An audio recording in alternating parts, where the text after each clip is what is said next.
So I think we can start.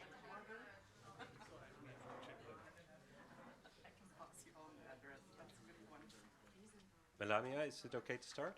Yes, please. Great. So welcome back everyone from lunch. I hope you enjoyed. My name is Koen Jonkers. I'm the editor-in-chief of the Joint Research Center of the European Commission, based here in Brussels. That is not the reason I'm here today. In my previous role, I was the deputy head of the Knowledge for Growth, Finance and Innovation unit, and I provided support to DG EAC, to DG RTD, to DG Regio on many topics, including the role of universities and the role of universities in impacting on their regional innovation ecosystems. The thought was at some point that universities do not yet reach their full potential, and we were asked to reflect on ways on how we could support universities to do that better. So I presented this book 2 weeks ago, I think, at the University of Seville, who I see that I saw that. Yeah, there who are present here today as well. We also provided support on the European University Initiative to DG EAC, so I'm very interested also to see how this actually has been developed in concrete terms. So therefore, I'm very pleased to be here today as well. We have a very interesting panel here today, but first I will say briefly what the GRC does apart from this work on universities. We provide support to smart specialization and the PRI, the Partnerships for Regional Innovation. And one of the groups within that unit also works on higher education and smart specialization. As I said, we have a very large and interesting panel here today. The first speaker is Thomas Wobben, who after a long career in German Länder governments, is currently a director for legislation at the European Committee of the Region, and he will come to us with a policy perspective on this topic. The second speaker is Astrid, who works as a policy and project manager at ERRIN. That's the European Region Research and Innovation Network, representing 120 regions throughout Europe to support them in research and innovation activities. The third speaker is a colleague from the European Commission. It's Ingrid Rigler, who is the deputy head of the Innovation and EIT unit at DG EAC, and who has worked for a long time in the European Commission, specializing on education and education policies and education programs. The fourth speaker is Miina, who is the president and CEO of the Haaga Helia University of Applied Sciences as of 2022, but before that she also had other positions in this university's administration and leadership. Before that she worked at Aalto University and the Hanken Sweden School of Economics. And apart from a long career in research administration, she has also, as an academic, focused on topics that are relevant for this discussion today, including a broad track record on organizational behavior and organizational change. So it will be very interesting intervention as well. The fifth speaker is Peter Zupka. I hope I pronounced your name correctly. Very good. Who is an associate professor at the Faculty of Economics at the Technical University of Košice. He's head of the Department of Regional Science and Management, and he's also the coordinator of Work Package 3 of the Ulysseus project, which deals with challenge-driven education, research, and transfer of knowledge. And finally, last but not least, it's Valentina Costa, who is an engineer and a PhD student at the University of Genoa in logistics and transport, who focuses on sustainable mobility and urban planning, and part of the work group she's part of the work group that developed the Genovese section of the Ulysseus project on green mobility to foster students' environment aware mobility among partner universities. Now, the way we will organize or structure this session is around 3 main questions. And I will ask every speaker to talk for 7 minutes around these questions and any other topics that they think that is relevant to the topic of this session. The first question is how and how much do higher education institutions contribute to regional innovation ecosystems at present? The second question is, do they reach their full potential? And if not, what more could they offer to their regions? And thirdly, how should EU, national and regional governments promote and support higher education institutions to make a greater contribution to their regional innovation ecosystem? Now, without further ado, I want to give the floor to Thomas Wobben. I hope you have an other microphone. Please take the floor. Thank you. Yeah, thank you very much for inviting me, and it's a pleasure to be here on this very distinguished panel, also together with colleagues from DG ERRIN, because we work very close with ERRIN, with JRC, with DG Research, with our action plan, with Maria Gabriel, and looking at education, but higher education and research and innovation in an integrated way is very important for us. What can you do for ecosystem, regional innovation ecosystem? You can save regional innovation ecosystems. You can save us, because we are at the moment in a perfect storm. We have multiple transitions happening at the same time, a digital, a climate, a green transition, which affects nearly all sectors of society, all sectors of industry, all sectors of, and nobody knows how they all work together and what impact they have. The real impact of this will only take place in the regional innovation ecosystem. How does the phasing out of the combustion engine, the change of supply chains, the increase of energy prices, the changes in world trade, the Inflation Reduction Act in America affect our places? Nobody knows. Nobody. And nobody knew when the legislation was initiated. And I can say that because I sat yesterday with Thierry Breton in a working group on 2035 for the automotive industry, and he clearly said, we have now a decision made by the legislator, and now we have to find a way how to do it. How? I don't know. So this is a combination of knowledge and managing the challenges.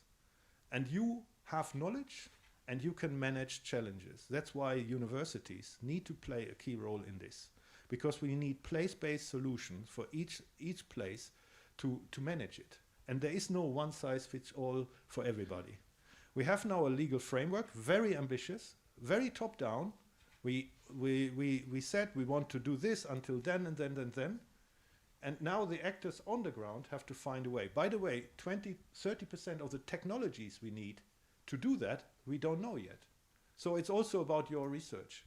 We have also a skills challenge. We have demographic change. The people who are getting out of sectors will probably not stay in this sector, need to be reskilled, and keeping them in the sector, or keeping them in the place will be a key challenge. So what role can universities do? It's very simple. They can save us. Because without your involvement, it will not work. The second thing is, we have a total fragmentation of instruments. You are approaching project by project by project by separate institution at national, at European level. And you're gearing at getting the funding because your big bosses say that's important. But is the funding really addressing the challenges? We have also the challenge that we preach ecosystems without being an ecosystem at national and at European level. I know very well also at regional level. In a regional government of German region, it's the same as the Commission. We need an integrated approach. If we want to make it work, we have to sit together and find a way how to do it. And not to have a carrot and stick for individual projects, which are nice as individual projects, but probably not addressing the challenges we have. We have just done an opinion on the new innovation agenda from Marco Makula. It's one of our leading members. And he clearly says universities have to step up there.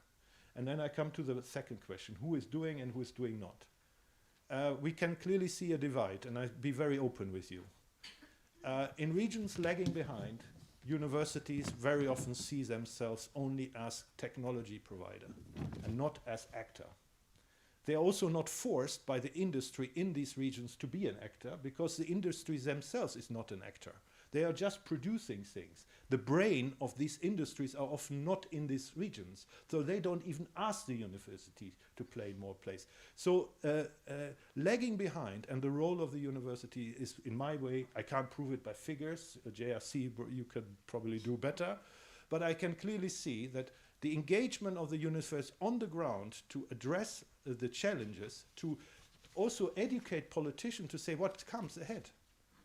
Because a lot of politicians don't know. We don't know. We have ministers coming to us from automotive regions saying, in what should we invest now? Should we invest in retraining, in research centers for some this or that? We don't know. We have quick decisions. Battery production is decisions for billions of euros are stuck on hold in one day or in 1 week, because suddenly the US is providing double the incentives for the same investment. So even Tesla, who has just built a big plant in Brandenburg, said, maybe the battery for that is not necessary there, so we will put it in the US. So this is the perfect storm we are in. And stepping up is also a chance for you to help the region. If you don't step up, your region will not make it, very clear. The third point is about what can we do. We as the European Union, and I speak here because it's my last speech this year, so I can be a bit, we need to think as an ecosystem and take it seriously what we have as a plan to make it happen. And what happened this year with the war in Ukraine and other things is unthinkable. But it's also unthinkable that in the UK, a new coal mine has been, the license is just given. When we had a COP in Glasgow last year. This is the reality we're living in. The key issue is we have to work together on this. And I give a very simple example. We have started this with the JRC, the Partnership for Regional Innovation, as an idea generator for local level to think what they need to do. Not about where the money comes from, but to think ahead. To give them 60 tools to empower them to reflect. Do they properly consult? Do they know what best available technologies do they use? Are they at the top of the range or not? And at the same time we do smart specialization strategies and many other things. We try now to bring this all together and say we need one place-based delivery tool for all EU policies. And that needs to be based on smart specialization, but maybe with a bridge to partnerships for regional innovation, so that the places decide and not somebody in Brussels gives a call and say, we know what you need, please apply for it, and then we make a contract like in the mission, very popular at the moment, and we then check whether you will reach the KPIs. And the KPIs we will not reach because we haven't really looked at what the region can do, what the gap is, and how we fill the gap. What we did is we set the target, we then made some incentive structures, and then we hope the best. And that's why what we need also at European level is a joint understanding of a place-based transformation, innovation strategies where university plays a key role. Thank you very much. Thank you. Thank you very much, Mr. Wobben. Then the second speaker is Astrid Hansen. The floor is yours. Thank you. Thank you so much. Well, a lot of what the previous speaker just said, I can endorse. But being the representative of ERRIN, from the regional perspective, I might have some additions to make to the reflection. So maybe before kicking off, for those who do not know ERRIN, so we are a European network of regions active in research and innovation. We are a Brussels-based network, so we work with the representatives of these regions in Brussels. And we represent more than 120 regions from all over Europe. We have been here for more than 20 years, and in these 20 years of work, we have been adopting this ecosystem approach. So among our members, we have a lot of regional authorities, but we also have higher education institutions, clusters of higher education institutions, innovations, agencies, and so on. So in the work that ERRIN does on a day-to-day basis, and where the members of ERRIN are driving our work, it's about what the regional priorities are, this R&I ecosystem approach is key. And the work that we do is really to how can we strengthen these ecosystems where actually policy touches ground in the regions. So this is something that we do on a day-to-day basis. And in that respect, it is very important, obviously, that the higher education institutions, being lighthouses of knowledges, become, like the colleague just said, an actor on themselves in these ecosystems. So more, and it goes in different directions. For example, the initiative of the alliances of the European universities, it's a very interesting initiatives, although we see also some, how would I say, there is some room for improvement. For example, we see these alliances, and we had a really nice presentation this morning, that they do the mapping of the S3 strategies, but the regions cannot be full part of these alliances, so they can be associated, but they cannot touch about on the funding. Okay, regions have different kinds of funding, but you cannot expect in this scheme, and also these alliances where innovation and knowledge valorization is also part of it, that you can make it work if you just, how would I say, have not the full engagement of all the actors of this ecosystem. So I think this is really key. We have been working on this with some alliances this year to see how can an alliance strengthen S3 and vice versa, because it should be more than a mandatory tick box in the proposal if you want to make the ecosystem dynamics to improve and to raise.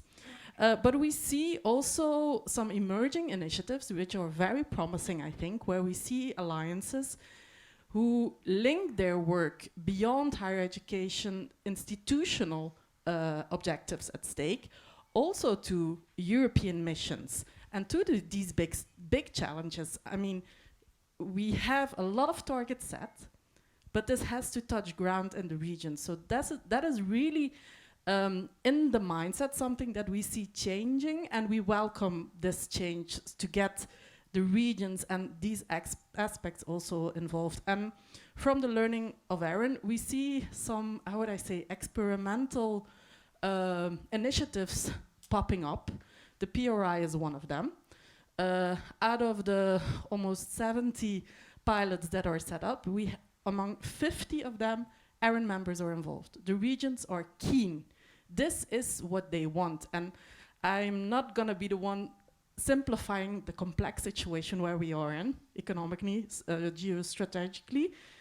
But the first step in this ecosystem approach is really a simple one. It's bringing the people together around the table and get them talk. And the collaborative learning as dimension of it, also the interregional dimension of it, is very important. And we see it happening, for example, in this new Commission initiative of the circular cities and regions, where ERRIN is involved. You see collaborative learning. You have a group of cities, regions, and clusters working together, taking the lead from an ecosystem approach. So in their application, it's not only about a public authority, it's about how do you get your stakeholder network involved. And I think universities and the alliances are drivers of knowledge, but in terms of regional ecosystem, the challenge is how do you bring this excellent knowledge into excellent practice, professional practice, innovation. And that is where the systemic approach comes in, and where, in terms of the scattering of the landscape of instruments, you cannot build systemic change on a project-based funding. So I think there is room for improvement. And another example that I just want to give, like, what can they do? What is possible? Where is the untapped potential? Linking it to the skills example, we have 6 regions being involved in a Erasmus Plus Blueprint project. It's a sector skills alliance, in this case for cultural heritage. And we are piloting with regions during this project, what does this mean at regional level? How do you build a regional skills alliance? How do you map the stakeholders who provide education? How do you map the needs of the employers? And we see that the regions team up with the universities to do this work, but we also see that there is room for improvement. So in that respect, in the core of education, what universities do, besides research and civil society service, this is something that they really could pick up to make policy touch ground and drive this regional development at grassroots level. Thank you. Thank you very much. Yes, indeed. Thank you for the good intro. We will come back to all these topics, of course, in the discussion. The third speaker is Ingrid Rigler from DG EAC. You see me waving with my phone from time to time, but that's just to indicate to the speakers that they have 1 minute left. So it's not a strange gesture. Please take the floor, Ingrid. Yes, thank you. Thank you very much for having me here on this very interesting roundtable. And I very welcome the words, the very wise words of the 2 speakers before me. So, having read through the questions and how best to answer them, well, as a short intro statement, I think that's the obvious. Universities are really in a unique position when it comes to a regional innovation ecosystem, because they are at the crossroads of education, research and innovation, and therefore there are obvious institutions to serve the society and the economy in the regional context. If we consider innovation as a pipeline, you know, the first ingredient of that is always education, creation of knowledge as a basis for research, and then, if we're lucky, leading to innovation. And therefore, of course, the innovation are a centerpiece of regional innovation ecosystems. And we think especially if they also cater for an entrepreneurial mindset of their students. Now let me talk about an initiative, or rather a program or an institute I know best as far as place-based ecosystems are concerned. This is the EIT, the European Institute of Innovation and Technology. Now, I'm sure you know the EIT. Its mission is to drive innovation forward in Europe, and they want to do this by what we call very stiffly integrating the knowledge triangle, which means bringing education, research, and business together. And this is exactly where we try actually to have all these actors talk to each other in order to have innovation happen. And at the end of it, each arm of the EIT that kicks the knowledge and innovation communities work in a specific field, and they should have then created a regional innovation ecosystem. And the EIT prides itself of actually having this place-based approach. They have a wide network across all countries, and in various regions being represented through universities, research organizations, or businesses. Now, as far as higher education is concerned, so one important leg of what the EIT funds is they offer entrepreneurial education programs, and there, of course, the higher education institutions come in the picture, where they offer master and doctoral programs, and basically the courses supported by the EIT, they're supposed to educate the new talents, the entrepreneurs and the innovators of tomorrow, by offering courses which provide both a deep vertical knowledge in the specific field of study, but very importantly also the horizontal component, skills regarding entrepreneurship and innovation. But there, rather, we want to talk about a mindset rather than skills, a mindset of thinking about creativity, critical thinking, problem solving, and we would say also the acceptance of failure, which is maybe something which is less accepted in Europe than it is elsewhere in the world. The acceptance of failure, which is simply a part of innovation, and resilience, and trying all over to start again. Now, when I thought about the second question, have they reached the full potential? Well, I don't think so, and also because we've heard, contexts keep changing, and therefore also all the actors in the ecosystems have to change to new situations. There is this, and I'm sure you're, as a practitioner, very familiar with this concept of innovative and entrepreneurial universities and higher education institutions, and then of course there are lots of ingredients to make this happen, and some universities look into rather one ingredient or a couple of them, and others in others. But the various ingredients, them is the adaptation of curricula to business needs, mainstreaming innovative approaches to teachers and learning, encouraging crossovers between disciplines, integrating entrepreneurs into the institutions, setting up living labs, experimentation spaces, and doing collaborative research, also involving the communities and outside organizations. And also there, the EAT is trying, sorry, I keep talking about the EAT, it's a professional, just a professional thing of mine, as I'm active in that.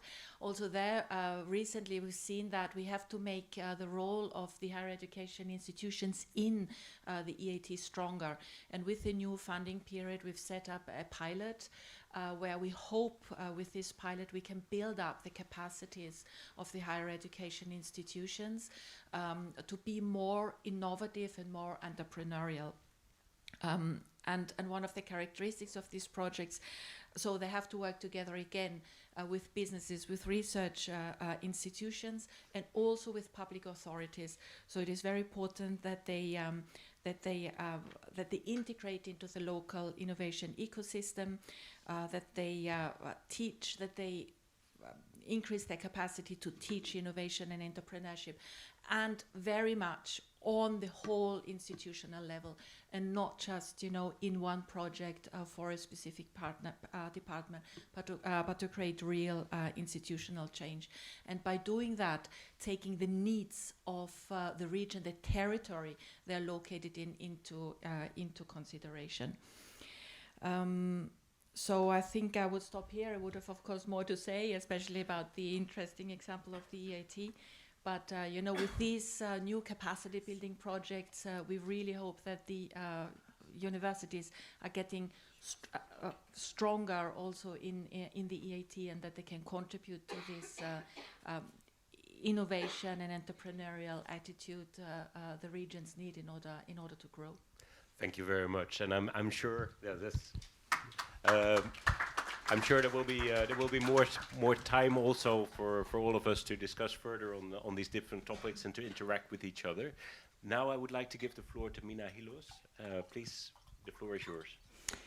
Thank you, Koen, and good afternoon to everyone. And thanks for the previous speakers for many interesting viewpoints. From my part, I thought of taking a very practical example, and long before I knew that Koen would pose us this question, how and how much do higher education institutions contribute to regional innovation ecosystems, we actually posed exactly this same question to us as a University of Applied Sciences. And we started this process because, first of all, in our legislation, the Universities of Applied Sciences must make a regional impact. It's in the legislation. And secondly, we realized that suddenly the word ecosystem started to pop up in the Ministry of Education's papers everywhere. So it was like a buzzword. And we were thinking then, what is really like our point of view to ecosystem, and what is an ecosystem actually? We know, of course, as a university, which areas we focus when it comes to research. We know what degrees we offer, and they obviously form the framework where our competencies lie. But we actually hired a commercial consultancy focusing on ecosystems, and they started roughly a year ago by interviewing separately each member of the academic management team, and they asked us that what do you think, what are the ecosystems where Haaga Helia is in? And the result was that it was a mishmash of different opinions and views, and actually nobody had a clear idea what is an ecosystem and where we are strong. And we often mentioned Ulysseus as an ecosystem, or the Helsinki Metropolitan UASs where we play a strong role. But for instance, the later is more like a little bit like a bureaucratic system. It's not an ecosystem where we give and where we get something. So last spring then we thought that we must take a different approach. And actually we started from down to top, and we started to look at what kind of clusters we have what comes to different activities in the university that we could start to name like an ecosystem. And in the end of this exercise, actually during this autumn, we came up with 3 ecosystems and one which is like an emerging one. And the 3 ecosystems, one is around artificial intelligence. As you might remember, we also host the artificial intelligence hub in the Ulysseus context. The other one is called Hungry for Finland. I'll tell a little bit later what that's about. And the third one is around sustainability. Excuse me, thank you.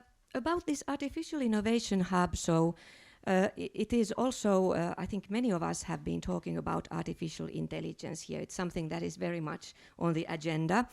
But we also have a bunch of research projects that we are heading or participating in this area. The AI Innovation Hub within Ulysseus. We are part of the Finnish Artificial Intelligence region with 2 research universities and I think 3 cities. It's called FAIR, Finnish AI Region FAIR.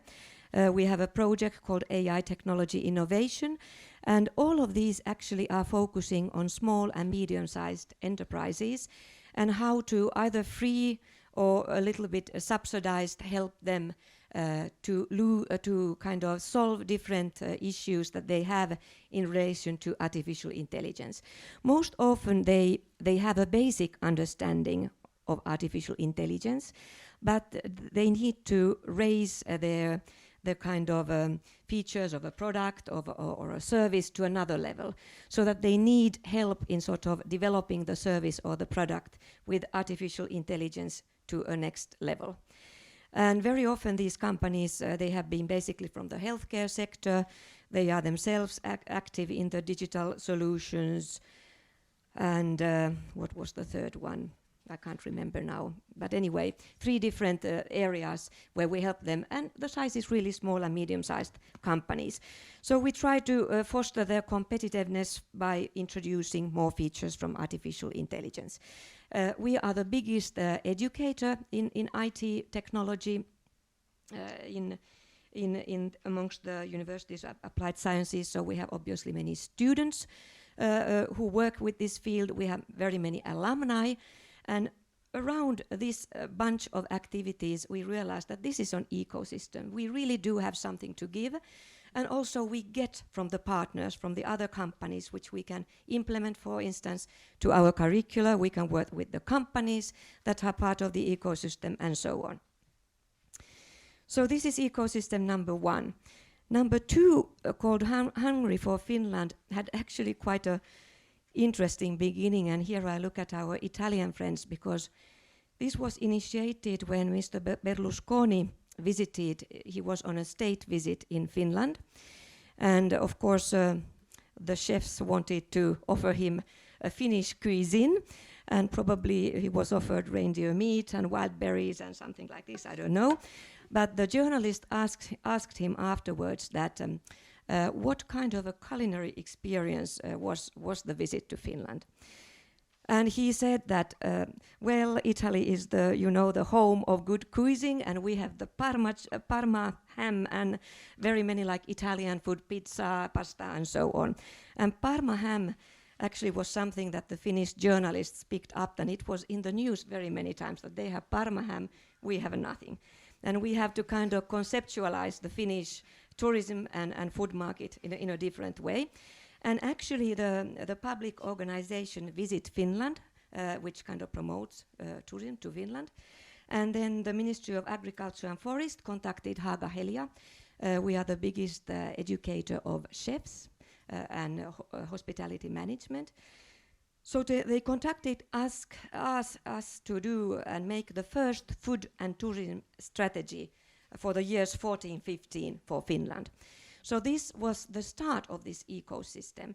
And since we are now also working for the second strategy, obviously we have a lot of students in this area. 200 students have now done their thesis for this ecosystem. We have a lot of alumni who run hotels in Finland and so on. And I think it has been a very nice way also how kind of a sequence can also trigger an ecosystem that really puts forward hospitality business in general. What comes to food, hotels, travel, and so on and so on. And of course this business is now going through a very tedious time because of climate change, how much people want to travel, energy prices, and so on. So there are new things to tackle. I'm afraid I have to Yes. interrupt you. I will finish here. Okay, The that's last it. thing I would like to say is that I think the biggest impact we can do actually regionally is through our students. So they really are the ambassadors of the ecosystems and the learnings and knowledge and competencies from the ecosystem. So let's focus on our students. Thank you. That's a nice way to this message to pass on to Peter Zupka. Okay. Please take the floor. Go ahead. Yeah, thank you very much. So I have prepared a small presentation. Don't be afraid. It's just 3 slides, like answer for the 3 questions.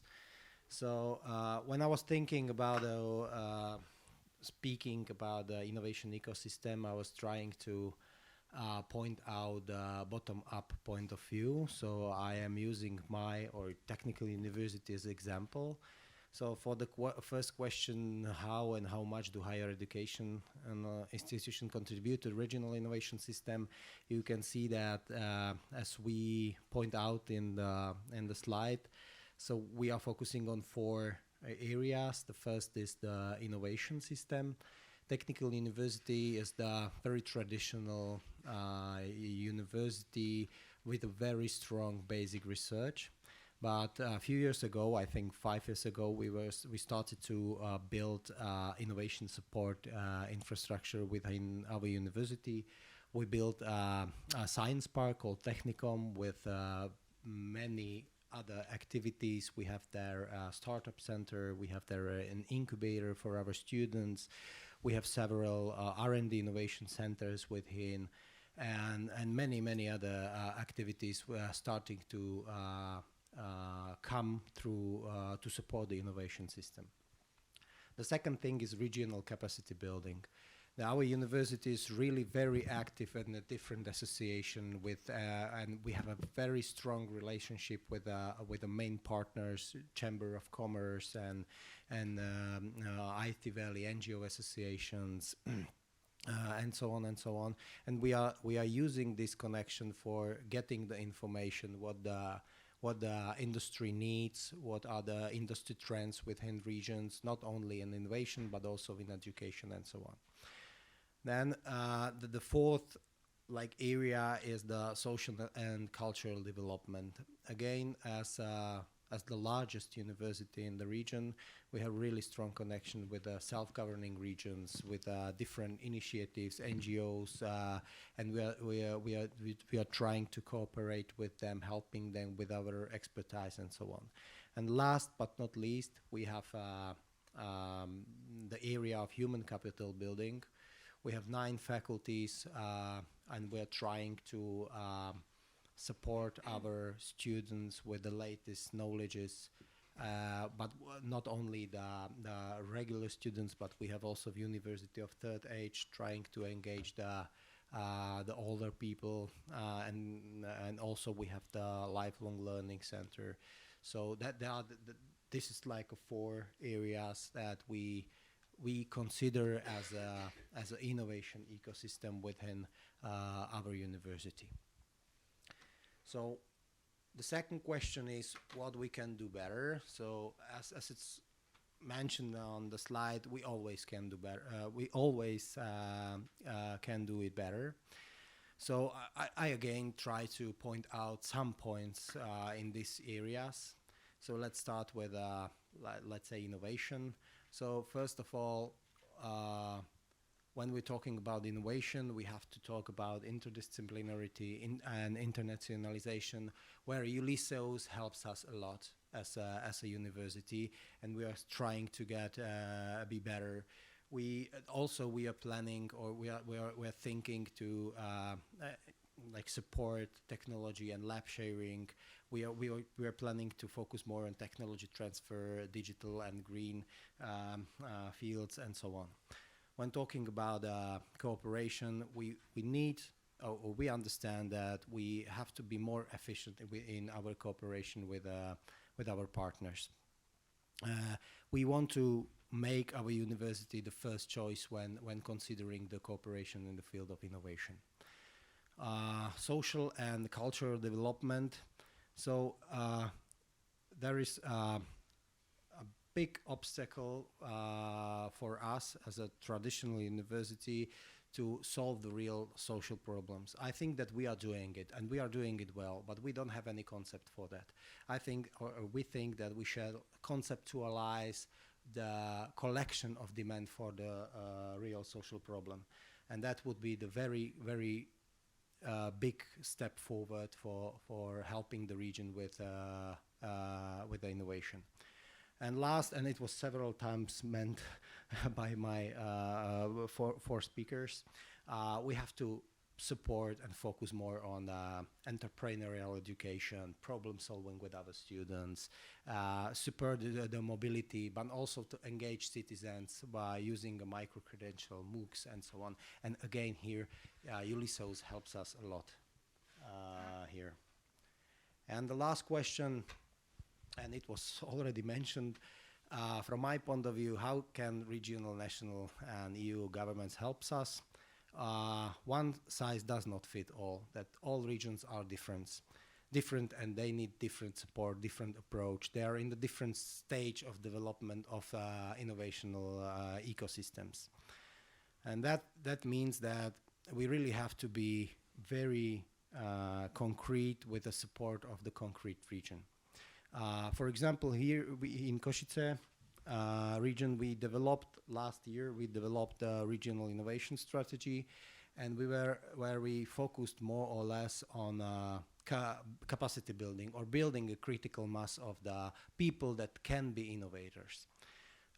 That means that there are several institutions which was established, not only as a university, as a key player in this whole process, but also we are trying to engage the middle school students. So there is an institution where they're going to middle schools and trying to help them to think entrepreneurially. And a lot of our partners from industry and IT sector are visiting the students and trying to show them how to think critically and how to solve the problem. And why we need a bigger critical mass? Because only from enlarging a critical mass we can be successful, and we can compete as a European Union to America or to other regions in the world. And that's all from my side. Thank you very much. Thank you for staying the time. Then we have the last speaker in this panel, Valentina. Valentina, go ahead. No. Valentina Costa. How will it work?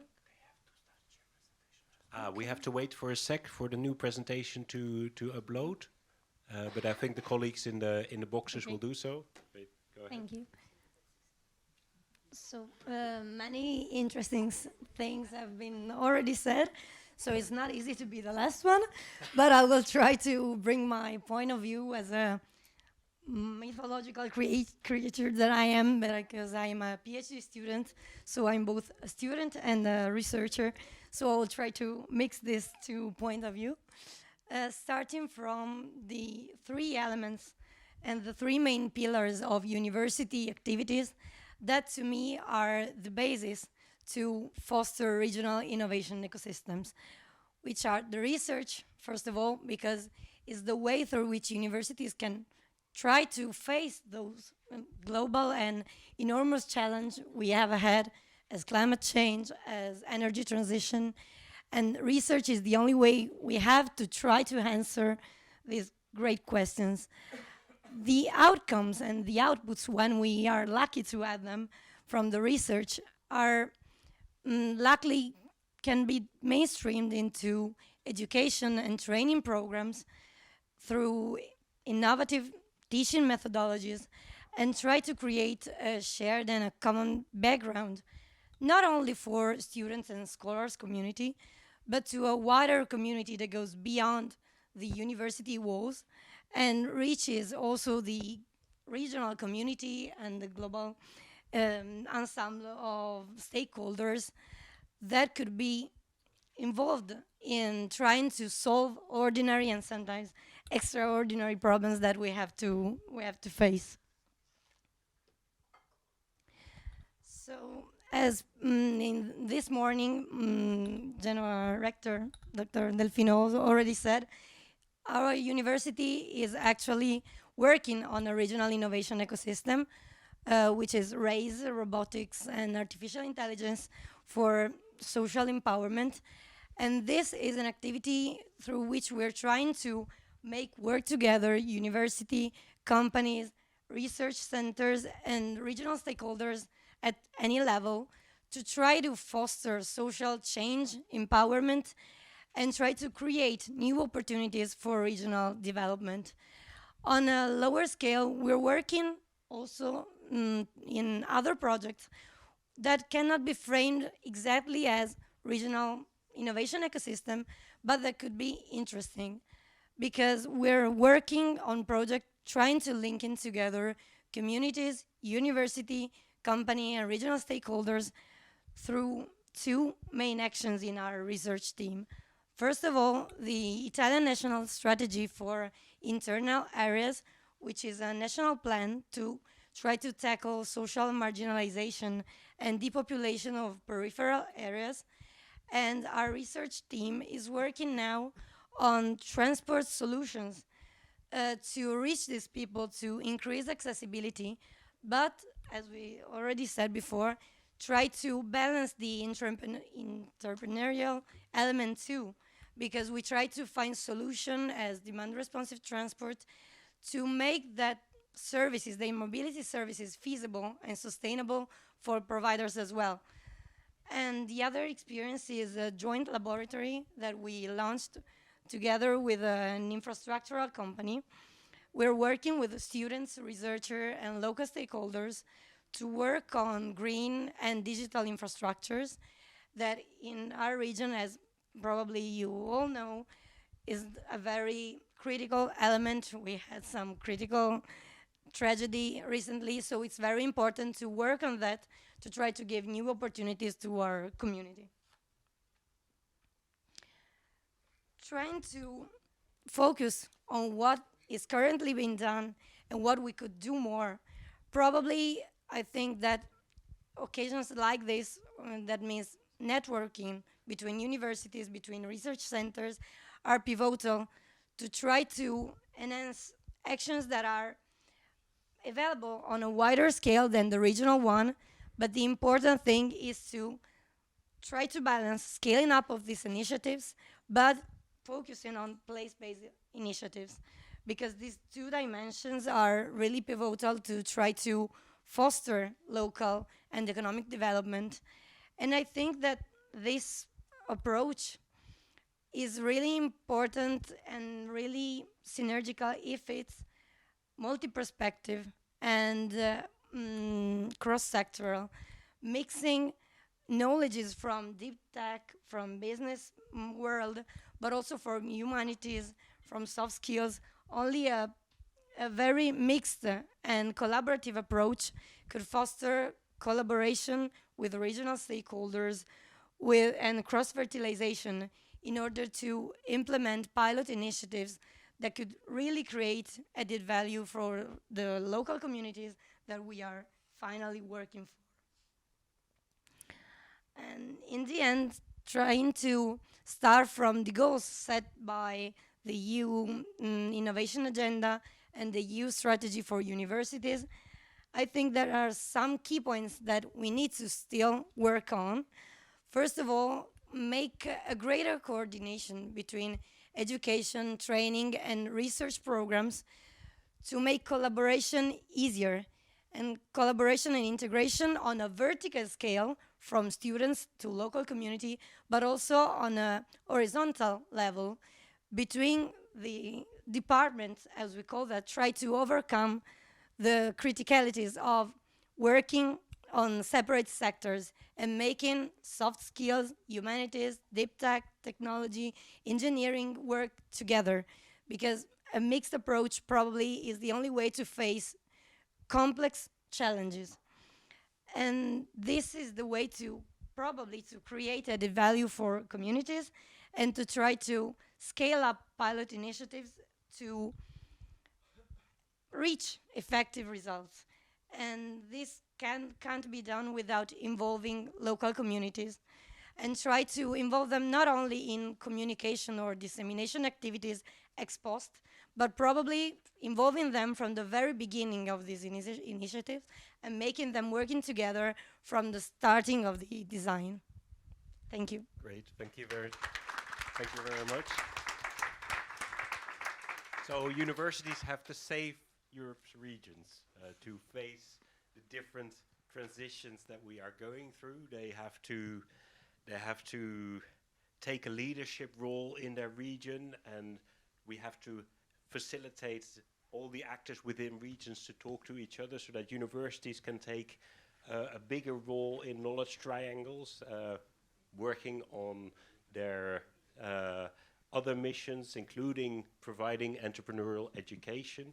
We have seen examples of how universities concretely help us make the transition to the digital transition in both cases, both in Finland and in Italy.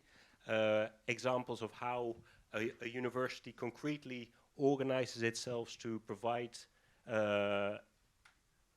the region with the possibilities to make full use of the potential that the university has to increase innovation, and a number of, from all the speakers, a number of ideas on how Europe, national and regional governments should change their approach to reduce fragmentation, to come to a more integrated approach to supporting universities. And apart from the emphasis on entrepreneurial education, there were a number of other examples. We also have to focus interdisciplinary work, both in our research, but also in our education. So I give the floor first to the panelists. Does any of you want to comment and question one of the other speakers? Thomas. Yeah, I would like to comment a bit on the last one, because I think what is important also, we have to think a bit broader. Very often university is a big employer in the place. You do a lot of procurement. You are the window for internationalization you do a lot of international actions and so forth. You also, so the role is not only to what you do in your training and your education part, but who you are. For example, innovation, public procurement, public tendering for applying things for the Green Deal, for the things. Do it first. As public employer, having an impact on the employment setting.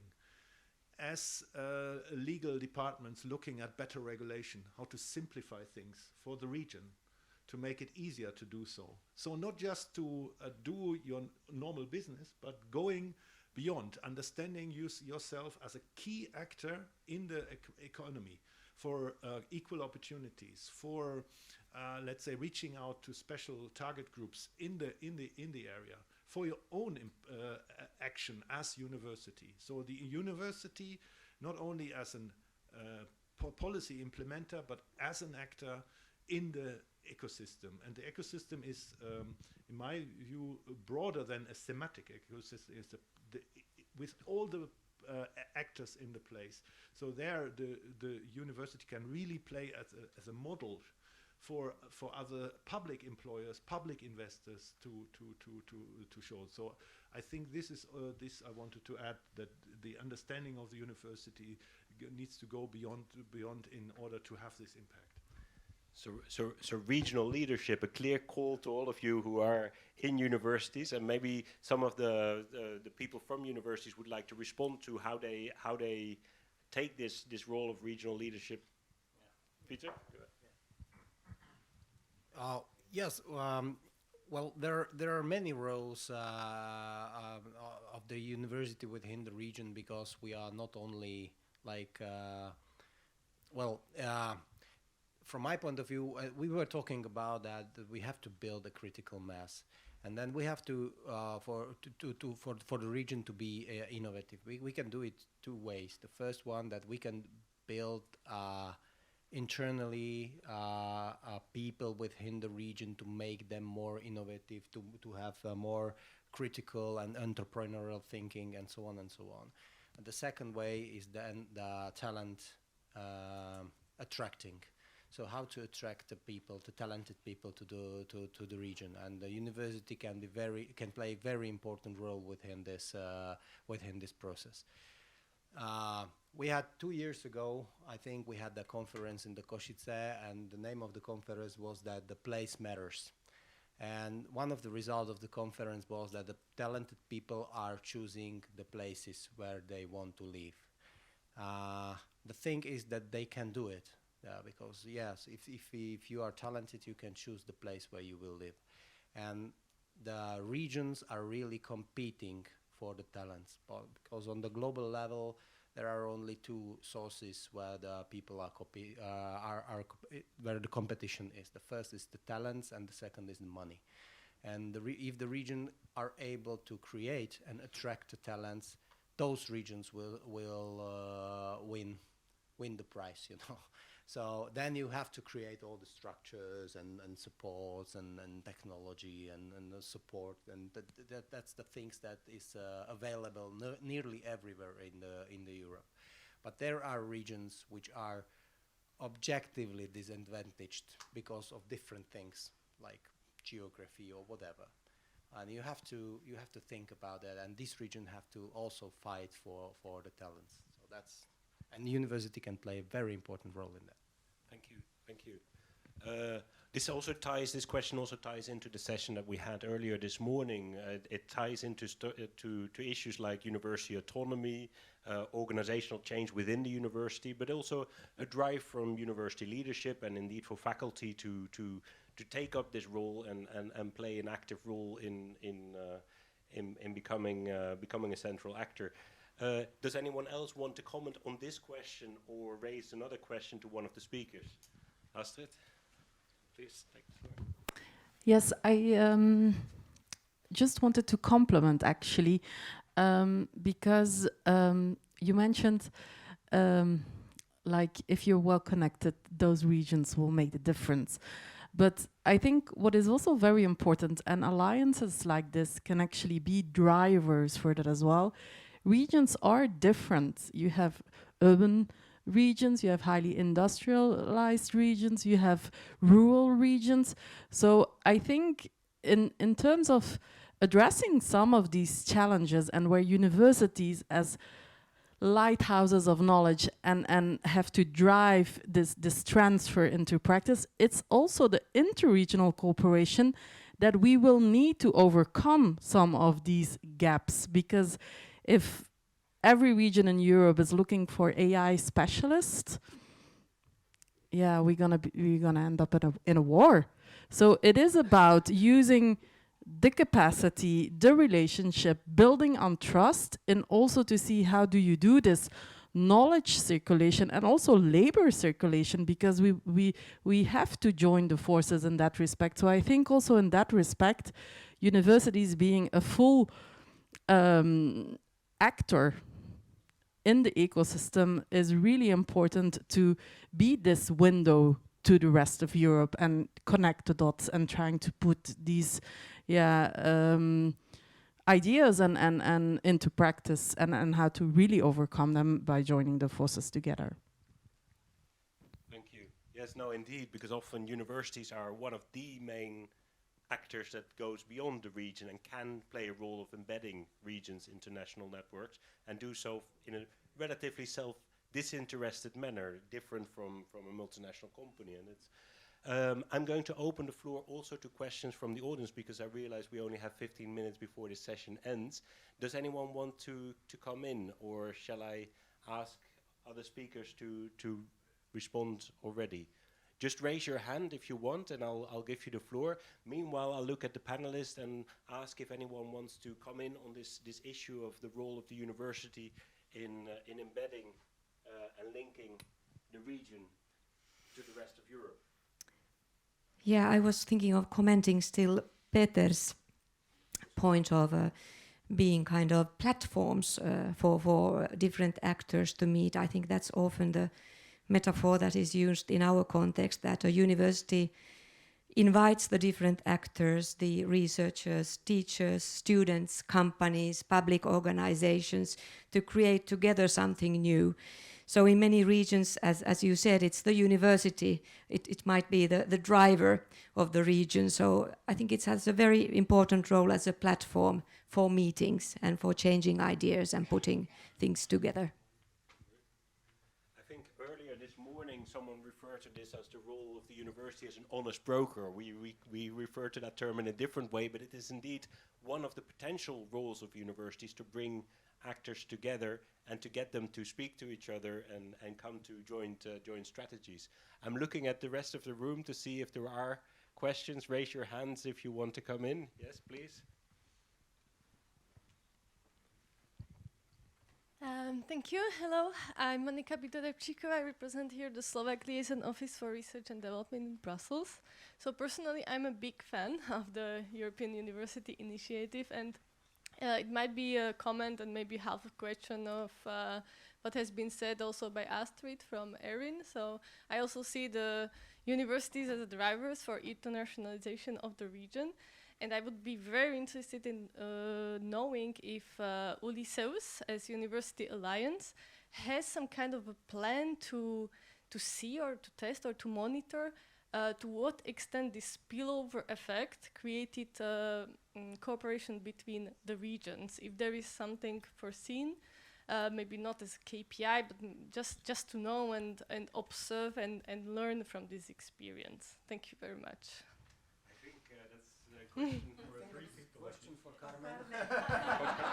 Carmen. Well, of course, if someone from the audience wants to come in, you can as well. Please go ahead. Thank you very much. Oh, here I have a microphone that works. Thank you very much. I think this is a key question, and of course, we are working on this kind of idea of what is going to be step 2 of Ulysseus. I was invited, and you know that the Joint Research Center of the European Commission has got one of the headquarters in Seville, and I was invited to a session for collaboration between representatives of the governments of different regions in Spain and Portugal on the one hand, so the policies, the politicians, and the scientists of the Joint Research Center, researchers together with politicians. No universities were present, okay, but we were invited because we are very close collaborators of the Joint Research Center, so we were invited. And these kind of ideas of how to get together the regions and how to go one step, ahead from the smart specialization strategy and going now for the partnership for regional innovation was coming into my mind as Mikel Landavaso, the director of JRC, was talking about that. So we have some plans for step 2 of Ulysseus concerning how to link our regions. So, and because we are actors within our regions, and the Ulysseus priorities are, I would say, could be accepted by any region, because artificial intelligence, digitalization, everything it could be covered in the interest of one region. So connecting our regions through the universities participating in one alliance is one idea that could be used. Collaborating within one particular region between alliances that are in the same region for helping the region in innovation driven transformation of the region is another thing. So the answer to the question is yes. We have to go one step forward and increase the collaboration. How to do it? There are several ways of doing it, and we are looking forward to implement it and to propose it, and crossing the fingers to be able to do it in the future. Thank you. There's 2 questions, but I think first Thomas would like to respond. Yeah, I wanted to say, because we work very, very close with Mikel on the PRI, and there is a fantastic opportunity for universities to join in, because we have, as has been said by Astrid, 74 regions working in the PRI. The PRI is 60 different analytical tools which allow regions to find their way for their transition. These tools could be super interesting for you as well, because the tools can also allow you to help the region where you are to associate in. And then when you see that regions have a similar interest or similar challenge, to network these tools, to network the regions. We have instruments like the Interregional Innovation Investment in DG Regio, we have the EIT and others, and we are looking at really strong partnerships on innovation, also interregional partnerships. And I think that is the next step, and the universities can play a very crucial role when they take the region with them. It's much easier to go alone, because, you know, it's easier to have a talk with the professors or with the students and so on. Regions are a bit clumsy sometimes to do, but that is the way forward. If you look at the tools to see how you can apply the tools in your own region to offer the region something, and then at the same time say, we find other regions who are in the same situation, let's do something together, and make the universities the key part of the network. That makes really an ecosystem approach where you go beyond research, you go beyond economy, you go beyond civic engagement, but you bring that together. And that is why we see so much excitement in the region about this approach, because it's not about money. It's first about idea, because we have a lot of money in the system, private money, public money, COVID money, whatever kind of money, but we have a lack of strategic ideas and strategic orientation. When it can help to do so, I think it's a win-win for everybody. I think, yeah, oh, sorry, and then I come to you in the end.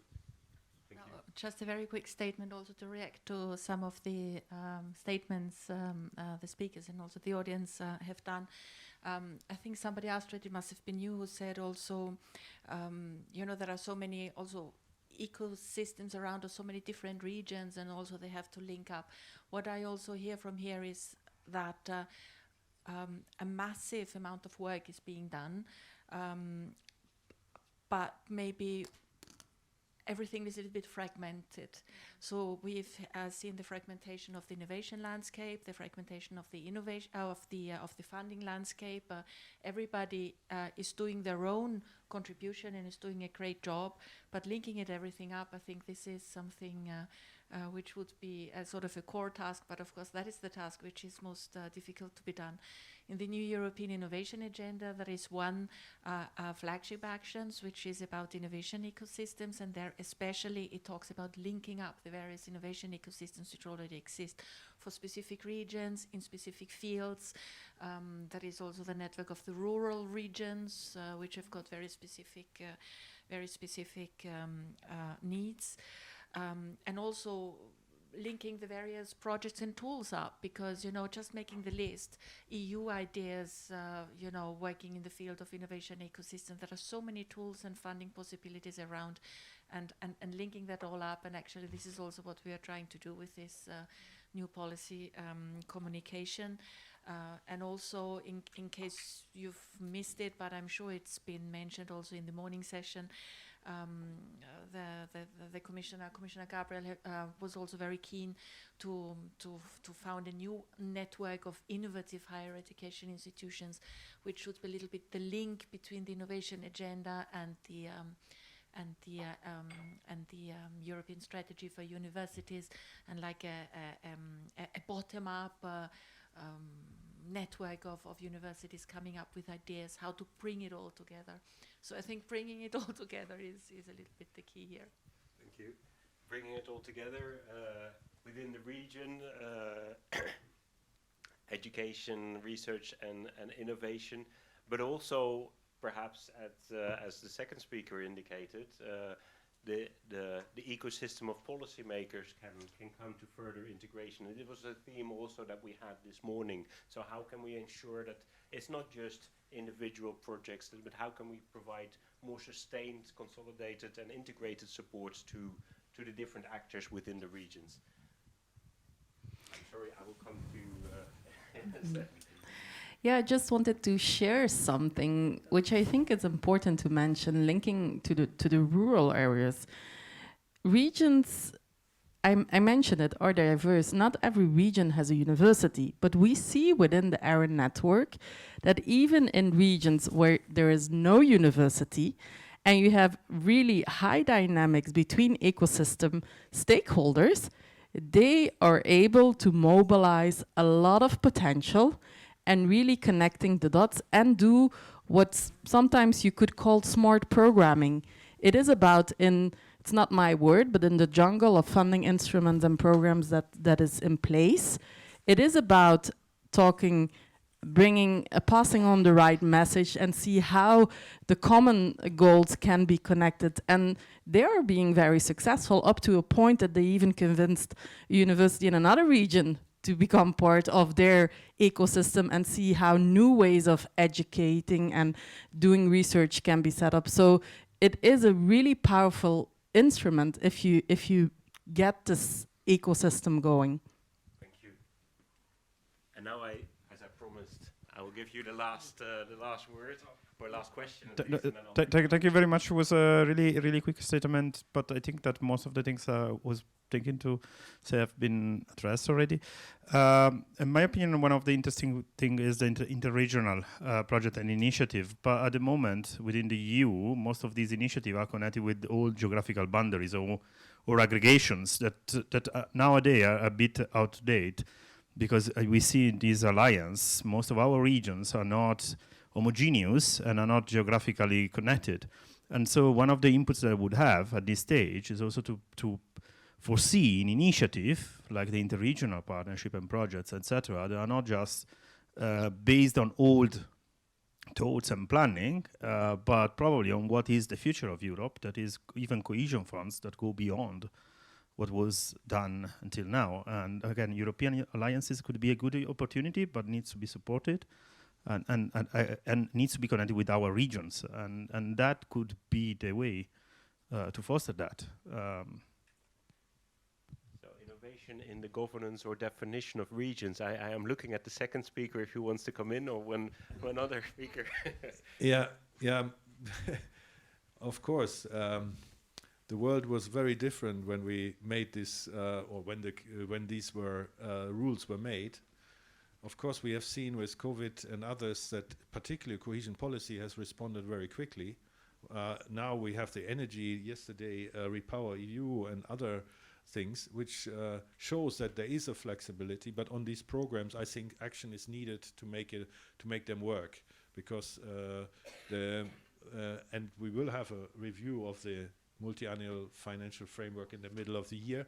I don't expect that there will be more money in the system or anything like this, but making it maybe more easier to implement, that could be one way forward. So we would certainly work also with the Commission on it, and also using the momentum of regional engagement in making this instrument work, because the most frustrating thing is if we have a good idea, but the idea is somehow buried under bureaucracy, which makes it difficult to do.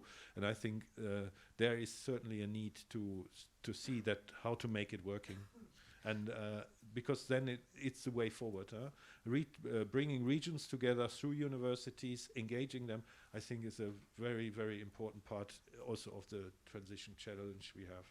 So thank you very much. We're close to the end. We are actually at the end of the session, but I still want to give a final word to one of our panelists to make a final statement. Maybe I was thinking on the fact that you said universities don't have to go by their own, and probably they're true. They had to overcome traditional ivory tower in which they are, but I think also that research and education don't have to be seen as a counterpart of the community engagement, because I think that they're the premises for community engagement. So I think that research and education towards students, towards scholars, and towards the wider community are at the basis, and are not bought to fight, but are a condition to start over. So I think we have to do more, but I think it's a good point to start. Thank you very much. I think all the panelists agree with that statement, which is a good way to end. I want to thank very much all the panelists and the audience for the interesting discussion. And I think I'm going to give the floor back to the organizers of the session. To the Director. Thank you.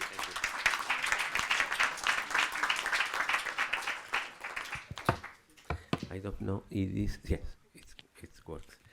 So let me tell you just final words to say, I think three things. First of all is thank you. The second one is the real consequence of the work we have done these 2 days, and even more all the time that Ulysseus lives. And the third thing is expression of wishes for the future. So let me start from the beginning. Thank you very much to all the colleagues from the different institutions that compose this very nice family called Ulysseus. Thank you to the Rector for coming with a very difficult agenda all of us we have. Thank you to all the delegations, and thank you very much indeed to the invited guests for coming and for giving us all your ideas about the situation we are living in the higher education, and concerning the call for proposal now it's open for us. Thank you indeed. And finally, in this first part, I'd like to say thank you to all the organizers committee. Thank you, Melania. Thank you, people from Sevilla that they are working, and thank you to all the delegation, the staff groups of all the universities, and very hard they are working. Thank you indeed for all the work. The second thing is, well, okay, thank you.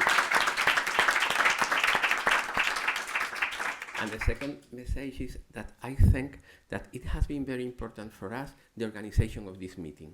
And I think it's very important for two reasons. First of all, because yesterday, the 8th university, yeah, Federico, because now we are 8, and we should say very highly with a loud voice. We have been working to get the main conclusions that we need to use for preparing a very competitive application. And I think that the generosity of all the universities, the real nice feeling that we have demonstrating in all the work should be shown in a session to finish like this. So this is the first reason of the very nice importance of the thing we have done yesterday. And today, it's even more important because we have received the information of many people coming from different sources in which you have shown different positions, different views about what is going to happen in the next future. And this is very important for us. So we have get all the information and we are going to use all of this to prepare the best application possible. Carmen, you are the responsible. Thank you. Thank you. And finally, the third thing is to wish you a very nice coming back to your countries, to your universities. I hope that the travel are easy, without no delay, Federico. Well, coming back nicely to your home, I wish you a very nice Merry Christmas and a very nice, happy 2023 year. And in the beginning of the next year, we will have a brilliant application that we are going to put. This is our family, and I like to finish saying something. I like to use this picture to send the Christmas message to all the people concerning the Ulysseus family, saying that the Ulysseus family, all of this there, wish a Merry Christmas and a happy and brilliant year for Ulysseus. Thank you very much to everyone.